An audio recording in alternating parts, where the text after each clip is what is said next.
नमस्कार. All exam कट्टा या यूट्यूब चॅनलवर भविष्यातील सर्व प्राध्यापकांचं सहर्ष स्वागत. मित्रांनो, आपण मागील काही दिवसांपासून पेपर 1 सेट त्यानंतर पेपर 2 वेगवेगळ्या विषयामधील टेस्ट सिरीज आपण पाहत आहोत. त्यामधीलच आज आपण इतिहास किंवा हिस्ट्री या विषयाची डेमो टेस्ट आपण पाहणार आहोत.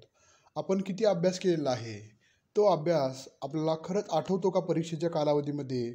याचं परीक्षण किंवा याची उजळणी करण्यासाठी, म्हणजे केलेल्या अभ्यासाचं उजळणी करण्यासाठी आपल्याला सराव टेस्ट किंवा संभाव्य प्रश्नांचा सराव करणं हे परीक्षेच्या दृष्टिकोनातून आणि आपल्यामध्ये आत्मविश्वास निर्माण करण्याच्या दृष्टिकोनातून महत्त्वाचं असतं. त्याच दृष्टिकोनातून आपण पेपर 1 जो अनिवार्य आहे सर्वांसाठी, त्या पेपर 1 ची देखील टेस्ट सिरीज आपण सुरू केली, ज्यामध्ये तुम्हाला 5 टेस्ट त्या देखील फक्त 200 रुपयामध्ये उपलब्ध होणार आहेत. त्याबरोबरच पेपर 2 मध्ये मराठी, इंग्रजी, त्यानंतरनं अर्थशास्त्र, वाणिज्य, त्यानंतर इतिहास, राज्यशास्त्र, त्याबरोबर ग्रंथालयशास्त्र, त्यानंतरनं या सर्व विषयाच्या टेस्ट आपल्याला मिळणार आहेत. ते देखील संपूर्ण सिलेबसवर आधारित. आपण पाहिलं तर पेपर 1 मध्ये प्रत्येकी 10 घटक आहेत आणि प्रत्येक घटकावर प्रश्न विचारले जातात. ते 5 प्रश्न विचारले जातात, ज्याचं वेटेज असतं मार्काचं 10 मार्कासाठी 5 प्रश्न, म्हणजे एक प्रश्न 2 मार्काला. अगदी त्याच पद्धतीनं पेपर 2 मध्ये देखील प्रत्येक एकूण घटक आहेत 10 आणि प्रत्येक घटकावर 10 प्रश्न विचारले जातात, 10, ज्याचं वेटेज आहे 20 गुणांसाठी. आणि त्यानुसारच, म्हणजे पॅटर्ननुसार आपण सराव करणं अपेक्षित असतं.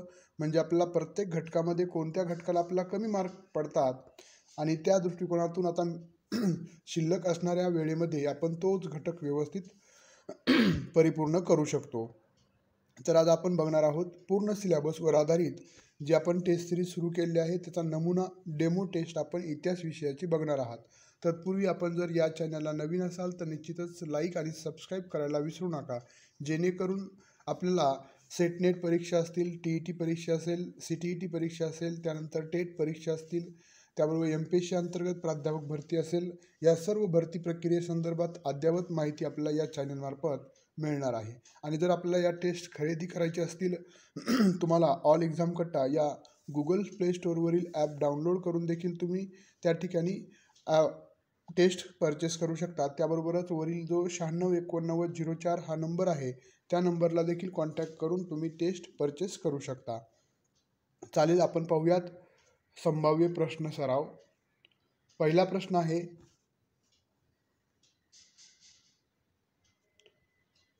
संगम साहित्यात ज्या देवतेचा वारंवार उल्लेख आला ती देवता टिंबटिंब होय. शिव, मुरुगम, सुब्रमण्यम, तिरुमल. योग्य उत्तर काय आहे पहिल्या प्रश्नाचं? तर संगम साहित्य जे आहे त्या साहित्यामध्ये ज्या देवतेचा वारंवार उल्लेख आलेला आहे ती देवता आहे मुरुगम. पर्याय क्रमांक B बरोबर आहे. पुढचा प्रश्न दुसरा, वैशिक दर्शनाचा प्रणेता कोण आहे? वैशिक दर्शन कुणी मांडलेलं आहे? बुद्धघोष, वसुबंधू, कणाद मुनी आणि भास. पहिल्या घटकावरील प्रश्न आहेत हे सर्व. दुसऱ्या प्रश्नाचं योग्य उत्तर आहे पर्याय क्रमांक कणाद मुनी. पर्याय क्रमांक C बरोबर आहे. त्यानंतर तिसरा प्रश्न, सांख्य दर्शनाचा प्रणेता कोण आहे? कपिल मुनी, गौतम, गटे, जयदेव. हु इज द पॅनर ऑफ सांख्य दर्शना? तर सांख्य दर्शन कुणी मांडलेलं आहे? तर योग्य उत्तर आहे कपिल मुनी यांनी सांख्य दर्शन मांडलेलं आहे. त्यामुळे योग्य पर्याय आहे पर्याय क्रमांक A. पुढचा प्रश्न, योग दर्शनाचा प्रणेता कोण? कणाद, पतंजली, शिवदास, हेमचंद्र. तर चौथ्या प्रश्नाचं योग्य उत्तर आहे पतंजली यांनी योग दर्शन मांडलेलं आहे. त्यामुळे योग्य पर्याय आहे पर्याय क्रमांक B. पुढे पाचवा प्रश्न, बौद्ध न्यायशास्त्राचा जनक कोण? अशोक घोष, वसुबंधू, दिगडनाग, जयदेव. पाचव्या प्रश्नाचं योग्य उत्तर आहे दिगडनाथ. पर्याय क्रमांक सी. 6वा प्रश्न, विज्ञानवादाचा जनक कोण आहे? असंग, कपिल मुनी, गौतम, वसुबंधू. वसु आहे तिथं व नाही आलेलं. तर योग्य उत्तर काय आहे 6व्या प्रश्नाचं? तर असंग. त्यानंतर 7वा प्रश्न, चंद्र व्याकरणाचा जनक कोण? दीडनाथ, चंद्रगोमी, भट्टी, राजशेखर. 7व्या प्रश्नाचे योग्य उत्तर आहे चंद्रगोमिनी. पर्याय क्रमांक बी बरोबर आहे. पुढचा प्रश्न, पूर्वमीमांसा दर्शनाचे प्रणेते कोण? माघ, भास, असंग, नैमिनी ऋषी. तर 8व्या प्रश्नाचे योग्य उत्तर आहे नैमिनी ऋषी यांनी पूर्वमीमांसा दर्शन मांडलेलं आहे.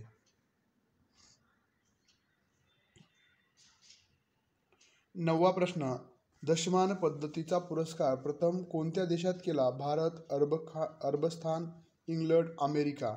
9व्या प्रश्नाचं योग्य उत्तर आहे दशमान पद्धती आहे ती पद्धती भारतामध्ये सर्वप्रथम मांडलेली आहे. त्यामुळे योग्य उत्तर आहे पर्याय क्रमांक अ. 10वा प्रश्न, हेलिओडोटस याने टिंबटिंब येथे गरुड स्तंभ उभारून त्यावर प्राकृत भाषेत लेख कोरला. सांची, भिलसा, बेसनगर, सारनाथ, नाशिक. 10व्या प्रश्नाचे योग्य उत्तर आहे भिलसा, बेसनगर. पर्याय क्रमांक बी योग्य उत्तर आहे.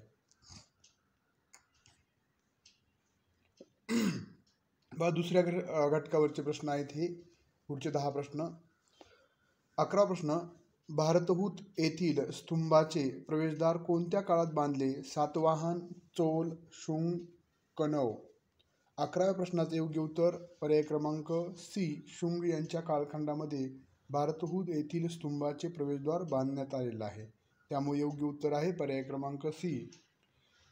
त्यानंतर 12वा प्रश्न, बगद कशासाठी प्रसिद्ध आहे? हस्तिदंत कला, बुद्धस्तंभ, शिवलिंग, तीर्थकर प्रतिमा. 12व्या प्रश्नाचं योग्य उत्तर आहे बुद्ध स्तंभासाठी प्रसिद्ध आहे. पर्याय क्रमांक ब. त्यानंतर 13वा प्रश्न, डेमेस्टिसने भारतात कोणते शहर वसवले? दिल्ली, सोवीर, अजमेर, अभिनंद. 13व्या प्रश्नाचं योग्य उत्तर आहे सोवीर. पर्याय क्रमांक बी योग्य आहे. पुढचा प्रश्न 14वा, मध्य आशियात जिंकणारे पहिले घराणे कोणते? शुंग, कणव, पल्लव, कुशाण. मध्य आशिया जिंकणारे. 14व्या प्रश्नाचं योग्य उत्तर आहे कुशाण यांनी मध्य आशिया जिंकलं होतं. त्यामुळे योग्य उत्तर आहे पर्याय क्रमांक डी, कुशाण. पुढे 15वा प्रश्न, कनिष्काप्रमाणे कोणी भारतीय देवतांच्या मूर्ती नाण्यावर कोरल्या? कनिष्कप्रमाणेच कोणत्या घराण्यानं भारतीय देवतांच्या मूर्ती नाण्यावर कोरल्या होत्या? वशिष्क, दुसरा कनिष्क, कॅडफिसेस पहिला, हुविष्क. 15व्या प्रश्नाचं योग्य उत्तर आहे पर्याय क्रमांक डी, हुविष्क. 16वा प्रश्न, श्रेणीने विश्वस्त निधी उभारलेल्या उल्लेख कोणत्या शिलालेखात आहे? जुन्नर, नाशिक, वेरूळ. अ आणि ब म्हणजेच जुन्नर आणि नाशिक. 16व्या प्रश्नाचं योग्य उत्तर आहे जुन्नर आणि नाशिक या लेण्यामध्ये. पर्याय क्रमांक ड. पुढे 17वा प्रश्न, कोणत्या बंदरातून इजिप्त व रोम येथे व्यापार चालत असे? भडोच, सोपारा, सोमाली, निळकंठ. 17व्या प्रश्नाचे योग्य उत्तर आहे निळकंठ. पर्याय क्रमांक डी. 18वा प्रश्न, कोणत्या भारतीय मंडळाने ऑगस्ट सीझर रोम राजाला भेटून व्यापारी सवलती मिळवल्या? कोणत्या मंडळानं? व्यापारी मंडळानं, शेतकरी मंडळानं, राजकीय मंडळानं का यापैकी नाही? 18व्या प्रश्नाचं योग्य उत्तर आहे राजकीय मंडळानं. पर्याय क्रमांक सी बरोबर आहे. 19वा प्रश्न, पाटलीपुत्र ताम्रलिप्तीशी कोणत्या मार्गाने जोडले होते? सागरी मार्ग, भूमार्ग, खुष्कीचा मार्ग नदी मार्ग. 19व्या प्रश्नाचं योग्य उत्तर आहे सागरी मार्गाने जोडलं होतं.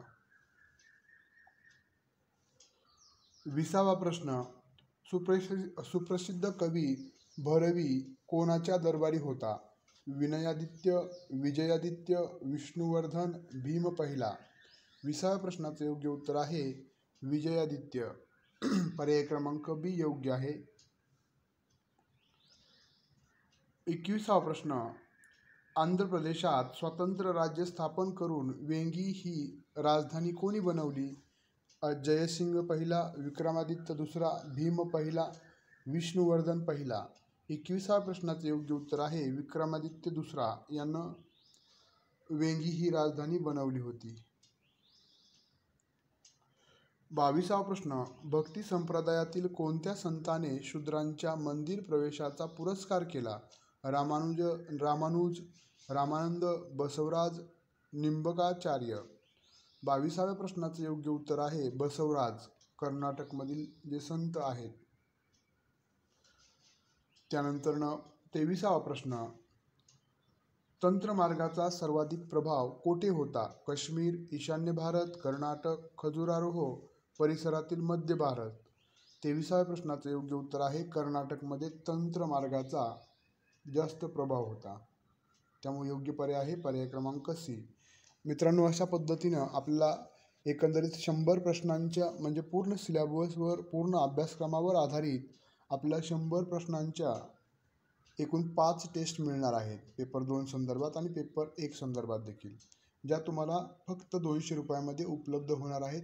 त्या जर तुम्हाला परचेस करायचे असतील तर तुम्ही ऑल एक्झाम कट्टा हे जे चॅनल आहे या चॅनलच्या बरोबरच आपण ऑल एक्झाम कट्टा हे ॲप देखील आहे. त्या ॲपच्या माध्यमातून तुम्ही परचेस करू शकता किंवा तुम्हाला PDF हवं असतील, ऑफलाईन हवे असतील तर तुम्ही 96 89 04 77 38 या क्रमांकाशी संपर्क साधून देखील या टेस्ट परचेस करू शकता. त्याबरोबरच तुम्हाला जर आमच्याबरोबर जोडलं जायचं असेल, जेणेकरून तुम्हाला सर्व अपडेट मिळवायचे असतील, तर याच व्हिडिओच्या खाली डिस्क्रिप्शन बॉक्समध्ये व्हॉट्सअप ग्रुपची लिंक दिलेली आहे. त्यानंतर टेलिग्राम चॅनलची लिंक दिलेली आहे. त्याबरोबरच फेसबुक पेज ऑल एक्झाम कट्टा फेसबुक पेजची देखील लिंक दिलेली आहे, ज्याच्या माध्यमातून तुम्हाला या संदर्भातील सर्व अपडेट वेळोवेळी मिळत राहणार आहे. चालेल, सर्वांना परत एकदा येणाऱ्या परीक्षेसाठी खूप खूप शुभेच्छा. बेस्ट ऑफ लक. धन्यवाद.